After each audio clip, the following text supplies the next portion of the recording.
आज बाजू वाले मोहल्ले में काम करते वक्त घर के मालिक अचानक बगल में आकर खड़े हो गए। उनका देखना जरा भी अच्छा नहीं लगा।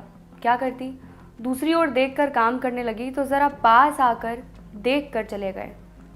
सच पूछो तो एकदम डर गई मैं। किसी भी तरह बस जल्दी जल्दी काम करके दूसरे घर चली गई। ऑफिस पहुंचते ही मेरे डेस्क पर झुककर सर ने कहा कि मैं उनका ख्याल नहीं रख रही।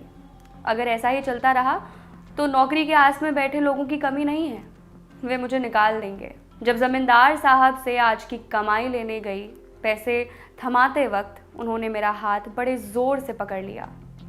मैंने हाथ झटक दिया तो कहने लगे कि रोज़ के 60 रुपये फोकट का नहीं मिलता तुम्हें, संभल कर रहूं वरना वो कुछ भी कर सकते हैं। आपको लग रहा होगा कि आज अचानक मैं ये सब क्यों कह रही हूँ। कहने वाली बात तो है, जितनी बार कहा जाए कम है।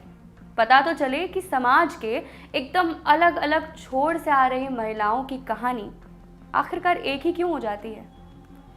क्या सिर्फ इसलिए कि वो महिलाएं हैं। हेलो, नमस्ते, आदाब। मैं हूं कनुप्रिया और फिर हाजिर हूं कानून प्रिया का एक और एपिसोड आपके साथ साझा करने।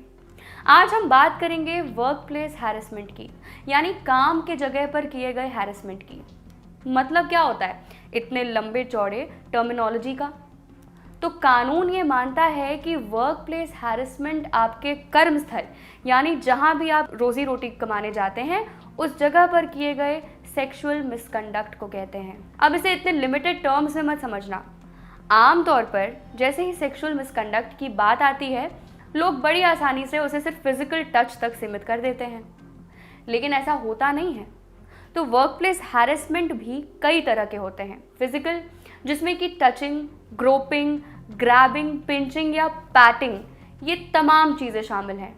दूसरा, वर्बल, यानी कुछ ऐसी बात कह देना जो सेक्सुअली एक्सप्लिसिट हो। तीसरा, नॉन वर्बल, जी, यानी बोल के नहीं पर कुछ ऐसे इशारे करना जो कि गलत हो। मुझे अभी याद है कि मैं लिटरली 12 साल की थी और किसी बस में बैठी हुई थी और बाहर बाइक पर सवार थे 3 लड़के। उनमें से किसी एक ने मुझे देखकर किसिंग साउंड्स निकाली। जब तक मैं मम्मी से कुछ कह पाती, वे निकल चुके थे। उस एक हरकत की जो सालों पहले बीती थी, उसको याद करना अब भी मेरे लिए मुश्किल होता है।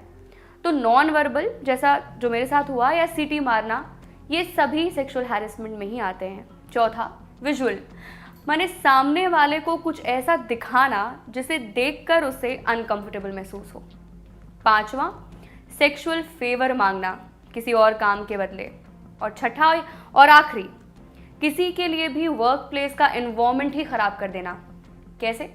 उसे टारगेट करके सेक्सुअल जोक्स मारना, काम कर रही किसी महिला का स्लट शेमिंग करना, उसके पर्सनल मामले में टिप्पणी करना, कमेंट करना, ये सब कुछ sexual harassment at workplace ही माना जाता है। और किस कानून के हिसाब से ये माना जाता है? कानून है sexual harassment of women at work place act 2013। तो बेसिकली वो दफ्तर, वो ऑफिस जहां 10 या उससे ज़्यादा लोग काम करते हैं, वहां एक इंटरनल कंप्लेंट्स कमिटी यानी ICC होती है, जिसकी प्रेसिडेंट हमेशा एक महिला ही होती है। इस एक्ट के थ्रू ही ऑफिस में ये कमिटी बनती है। इस कमिटी में जितने लोग होते हैं, नियम यह है कि उनमें से आधी मेंबर्स औरतें ही होनी चाहिए। साथ ही इनमें से एक मेंबर ऐसी हो जो कि किसी भी सेक्सुअल हैरेसमेंट के केसेस पर काम करने वाली किसी एक NGO का भी मेंबर हो। अब अगर आपके साथ या किसी भी जानने वाले के साथ वर्क प्लेस पर कुछ ऐसा घटता है जो हैरेसमेंट है, तो आप सबसे पहले अपने ऑफिस में बनी इस कमिटी के पास जा सकते हैं। यहाँ एक बात बताना बहुत ज़रूरी है कि इस कमिटी के किसी भी फैसले को ऑफिस में काम करने वाले सभी लोगों को मानना ही होता है। ये एक्ट साल 2013 में बना, लेकिन इस एक्ट के बनने के लिए एक आइडिया की ज़रूरत थी। वो आइडिया हमारे पास विशाखा गाइडलाइंस के रूप में आई। इस एक्ट के बनने का क्रेडिट किसे जाता है?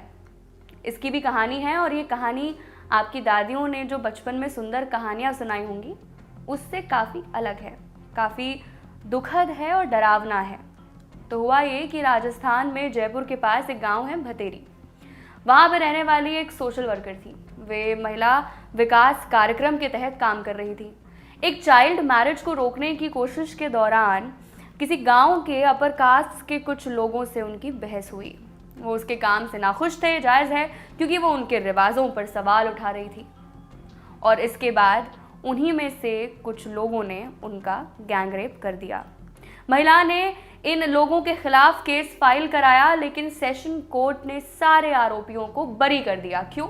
क्योंकि गांव पंचायत से लेकर पुलिस, डॉक्टर्स सभी ने उनकी कहानी, उनकी बात मानने से मना कर दी। जिसके बाद बहुत से विमेन ऑर्गेनाइजेशंस और एनजीओ ने मिलकर साल 1997 में विशाखा नाम से सुप्रीम कोर्ट में एक पिटीशन फाइल की, जिसे Vishakha and others versus government of Rajasthan and union territory of India कहा गया।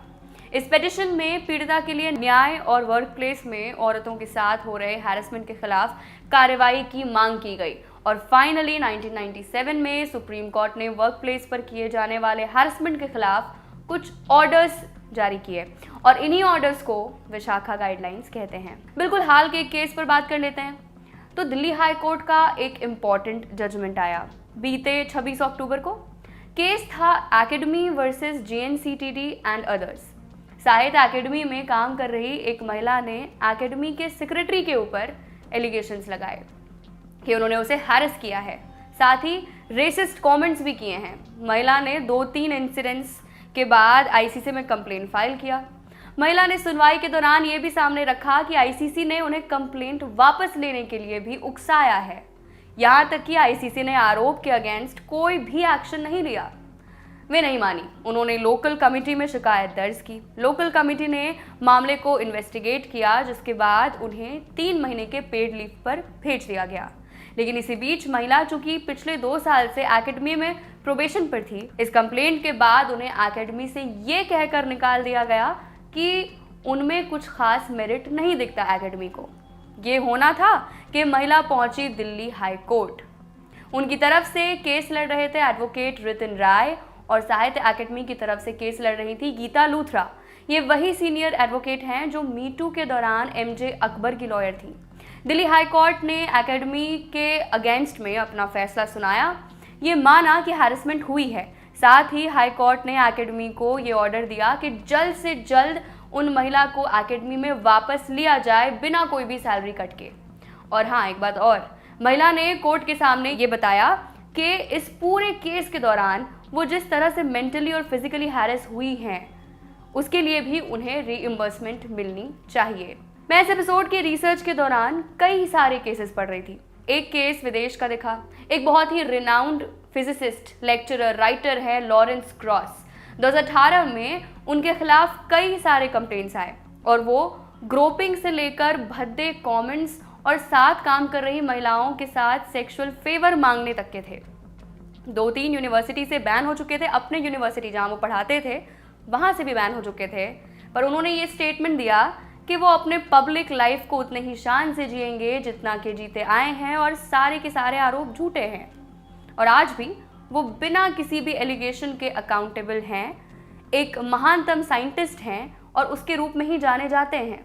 ऐसा लगता है मानो उन सारी औरतों की आवाज़ हवा में कहीं गूंज तो ज़रूर रही है, लेकिन उसे सुनने वाला कोई नहीं है। समझने की कोशिश कर रही हूँ कि जब एक पढ़ी लिखी नौकरी पेशा औरत अपने साथ हुए हैरेसमेंट की बात किसी पब्लिक स्पेस में लेकर आती है, उसे यकीन करना जब लोगों के लिए इतना मुश्किल होता है, फिर कभी सोचा है उन औरतों के बारे में क्या जिनकी पहुंच कानून तक तो क्या स्कूल तक भी नहीं है। हमारे संविधान पर यह आरोप हमेशा लगता रहा है कि भारतीय संविधान केवल 2 तरह की महिलाओं के लिए है। एक वो जो पढ़ी लिखी हैं, नौकरी कर रही हैं। दूसरी हाउस होल्ड्स की महिलाएं जिनके ऊपर कम से कम छत है। उन महिलाओं के बारे में क्या जिनका कोई ठौर नहीं है, जो दिन भर खटने के बाद रोज़ का 30 रुपये लेकर किसी तरह अपना पेट पालती हैं। उनके साथ अगर उनके काम करने वाले जगह पे गलत होता है तो वो रिपोर्ट कहाँ होते होंगे, कौन करता है उन्हें रिपोर्ट? सोचने की बात है, बस इसलिए सामने रख रही हूँ। शुक्रिया, देखते रहिए ऑर्डिनरी।